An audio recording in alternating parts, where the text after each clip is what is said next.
Bueno, pues una vez más estamos aquí. Una vez más estamos aquí haciendo otra de nuestras entrevistas. Ya hacía tiempo que no entrevistábamos a nadie y tenemos la suerte de contar con nosotros con un buen amigo, sobre todo Javier Hueita, un muy colega tuyo. Y por eso me ha liado. En este espacio tan chulo que tenemos, que son las instalaciones de la Fundación Instituto San José, la piscina terapéutica, para hablar con Javi de temas de terapia en el agua. Entonces, Javier Hueita es fisioterapeuta, él estudió en la Universidad Europea de Madrid y actualmente está compaginando su labor como terapeuta en el agua con su labor docente, también en dos universidades. Ahora en la Red Juan Carlos de Madrid. Anteriormente también era San Pablo CEO, pero actualmente solo en la Red Juan Carlos. Por suerte. No, por suerte, por dejar un solo cerebro a un solo lado. Y entre otras cosas lo que nos trae aquí es hoy entrevistarle como también instructor de Halipic, que es en España y en el resto del mundo. Agregado puedes darlo en cualquier parte de la acreditación. Cuéntanos un poco, para la gente que no conozca el Halipic, en qué consiste. Pues es un método que en sus orígenes se inició como método de aprendizaje para nadar, sobre todo como un método integrativo y participativo de cara a críos con algún tipo de discapacidad que pudieran hacer algo que no podían hacer fuera del agua, como pueda ser una actividad deportiva o una actividad social, como es estar en una piscina. Y poco a poco pues, nos lo hemos ido llevando más al campo de la terapia hasta el punto que está actualmente, que es un método muy orientado al aprendizaje motor, pero también una parte conductual, una parte de psicomotora, y es un programa un poco basado en los 10 puntos iniciales que puede aplicarse a cualquiera de los síntomas que ahora mismo más habitualmente aparecen en la discapacidad, sea del tipo que sea. Has dicho que os lo habéis intentado llevar más a lo terapéutico. También una vez tuvimos una conversación, ¿no? Que hay como dos ramas de Halipic, si no lo tengo mal entendido, ¿no? Una parte más terapéutica y otra parte más lúdica, podría decirse. Realmente el Halipic se creó como algo muy social, muy orientado a la participación, y la participación al final del juego es un entorno muy integrador como pueda ser este que tenemos a nuestra espalda. Y esa parte la tenemos todos los que hacemos Halipic, o sea, todos los métodos que ahora mismo, todas las corrientes de Halipic utilizan esa base, que son los 10 puntos que creó Macmillan. Lo único que a partir de esos 10 puntos tú puedes ir focalizándote mucho más en síntomas más concretos. Y eso es lo que tiene los matices ya de ser o más terapéutico, más lúdico, más social, o uniendo todo, porque al final es muy difícil separar una de otra. Tú estás metido desde hace muchos años en todo el tema de la terapia en el agua, ¿no? Y al estar tan metido, por ejemplo, pues acudes a congresos que hay internacionales sobre este tema y hace, pues no sé cuánto será, hace unos meses, un año... No, el de Turquía fue en marzo. En Turquía hubo un congreso internacional. El primer congreso europeo de terapia acuática basada en la terapia. Fue el primero así que hemos tenido un poco donde se reunía toda la gente que ya llevaba tiempo demandando tener un foro común con un poco el soporte científico e institucional que tuvimos allí. ¿De qué cosas se hablaron? ¿Hacia dónde está tirando más ahora mismo la terapia del agua? Pues estuvo muy bien el encontrarnos en aquel foro, porque realmente se vio todas las corrientes que ahora mismo están evolucionando dentro de esta terapia. O sea, no solo la parte más clínica, no solo la parte más de natación, porque allí nos reunimos toda la gente que tenga algún vínculo con la terapia desde cualquiera de los métodos que se están empleando a día de hoy. Entonces, bueno, pues gustó mucho el ver que todo está refrendado ya por mucha parte de ciencia, que era lo que en parte estaba demandando el agua para tener ese empujón que hasta ahora no tenemos. Podemos crear un huequito de instalaciones de este estilo, que no sea solo un poco el rato de ir a pasar un tiempo al agua, sino que hay una evidencia detrás que lo constata. Y porque realmente estuvieron refrendadas casi todas las patologías que actualmente tienen cabida en una terapia como esta. No solo las más famosas, como puedan ser las del deporte, que siempre han sido un poco las que nos han dado la cara, aparecieron muchas comunicaciones, muchos astras en discapacidades o patologías muy pequeñitas, de enfermedades raras.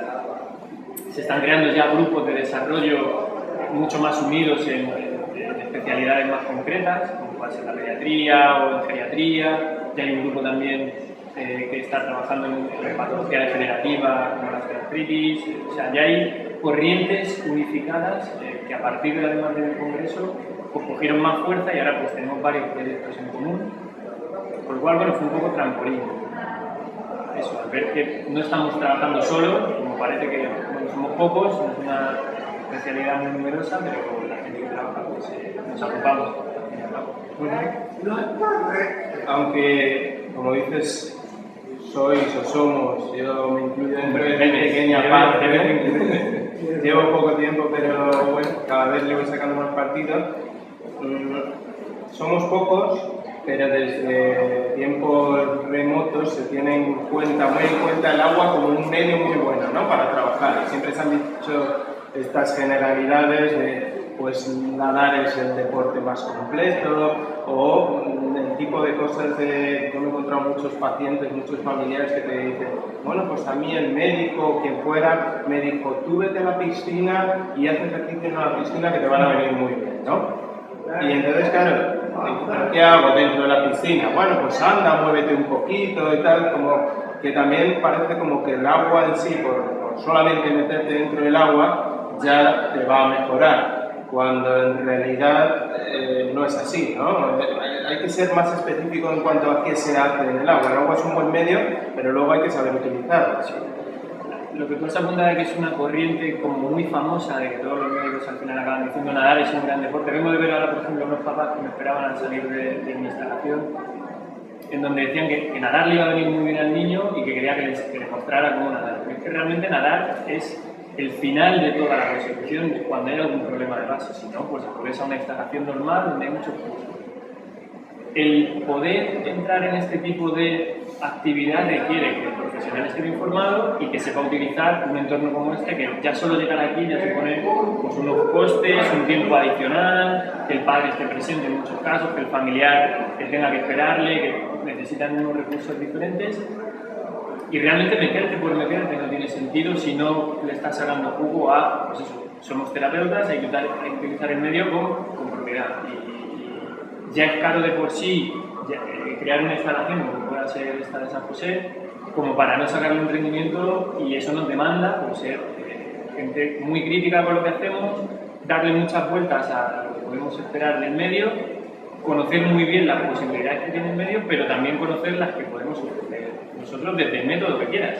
O sea, hay muchos métodos ahora que están funcionando en el agua, aplicados a muchas de las patologías que actualmente están viniendo, y el buen criterio es el cómo utilizo las propiedades mecánicas del agua con las propiedades del movimiento. Entonces esa combinación un poco la que hace que sea un medio enriquecedor, que sea un medio facilitador, que sea un medio que realmente no restringe, como ahora también estamos contando en muchos sitios, que es el medio menos restrictivo que podamos tener dentro del medio hostil en el que vivimos, pero para eso hay que darle muchas vueltas y tratar de exprimir un poco lo que tenemos en la cabeza. ¿Qué métodos has comentado? Hay distintos métodos para trabajar dentro del agua. Hemos nombrado Halliwell, ¿no?, que es en el que tú eres instructor. ¿Qué otros métodos hay que tú conoces y también has trabajado y crees que dan buenos resultados? Por ejemplo, mira, dentro del grupo que tenemos nosotros en la IATF, uno de los que está funcionando muy bien en determinados bloques de patología, como puede ser la patología neurológica que compartimos, o la patología musculoesquelética, está el método de los anillos de Barragán, que está funcionando muy bien para cosas muy concretas, como son la fuerza, como es la coordinación, como es un poco la resistencia, el acomodamiento a la fatiga, periodos más largos de esfuerzo. Está funcionando muy bien y es un método muy específico en el que tienes que tener un manejo concreto. Está funcionando muy bien, además ahora ya con muchos estudios ya detrás, el método Aichi. Aichi es un concepto un poco desarrollado desde Japón, en donde se utiliza el estímulo de equilibrio para conseguir distancias mucho más largas de alcance, movimientos mucho más fluidos, movimientos mucho más organizados, y eso está funcionando muy bien en fibromialgia para el dolor, en pacientes geriátricos para las caídas, en ictus, para control motor, o sea que, volviendo otra vez a lo de antes, intentar afinar qué objetivo es el importante y qué parte de cada uno de los métodos te aplicas. Porque yo realmente soy instructor de Hollywood, pero al final acabas usando pinceladas de muchas cosas, pinceladas de juego acuático, pinceladas de... O sea, que mucho por hacer y realmente el criterio es de terapeuta. Claro. Un segundo, voy a revisar que vaya bien, porque luego como esto lo modificamos, no vaya a ser que esté jodido. Bien. ¿Vale? Ah, ok. Toma 2. ¿Qué más cosas te quería preguntar? Entre las múltiples aplicaciones que hay de terapia en el agua, a mí hay una que me ha llamado la atención, que estás desarrollando y que, por ejemplo, vas a ir a dar próximamente un curso a Swift, ¿verdad? Si no me equivoco, la semana que viene. Y es sobre la aplicación de la terapia en el agua con personas diagnosticadas de autismo. Y luego, diagnóstico de autismo es complicado y hay una variabilidad muy grande. Pero cuéntanos un poco más para que la gente conozca qué aplicaciones tiene terapia en el agua en el autismo. Pues mira, ha sido una de las grandes motivaciones que he tenido últimamente el poder combinar lo que conocemos desde la neuro, desde un poco los conceptos de aprendizaje, desde un poco la parte más fuera de lo motor, que al final es casi lo que nos dejan un poco a los terapeutas. El ver que en un medio como este, que es algo que estamos demandando desde hace mucho tiempo, puedes entrar a muchas más áreas del ser humano, que al final es lo que demandamos todos, ¿no? El poder integrar todo lo que somos como personas. El poder combinar lo que ofrecemos desde, en este caso, Hollywood, que es un concepto, como te decía al principio, muy orientado al aprendizaje psicomotor, le hemos metido como una de las partes del desapego y del apego, el tema conductual. Hay mucha bibliografía al respecto, hay bastantes grupos que están trabajando con esto, pero los enfoques que estaban haciendo era un poco como el plantearles ejercicios un poco a nivel grupal, a nivel de juego, a nivel un poco de tareas no estructuradas. Estructuradas en la sesión, pero no estructuradas en cuanto al sistema de trabajo.